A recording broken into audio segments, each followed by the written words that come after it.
তাহলে বিএনপি সরকার গঠন করার পরে এর একটাও যদি বাস্তবায়ন না করে তাহলে আমরা কেমনে বিএনপিকে ধরবো বলেন? এই 19টা ঐক্যমত্যের মধ্যে বিএনপি বলেছে তার মধ্যে 10টাই তারা নোট অফ ডিসেন্ট দিয়েছে। তো নোট অফ ডিসেন্ট কি?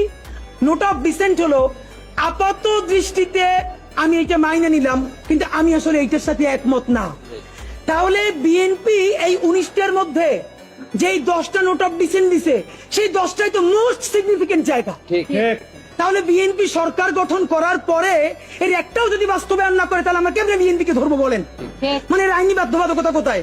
বিএনপি তো তখন বলবে কেন ভাই, আমি তো বলেই দিয়েছি স্বাক্ষর করার সময় যেখানে আমার দ্বিমত আছে, এখন আমি এটা পারতেছি না বাস্তবতায়।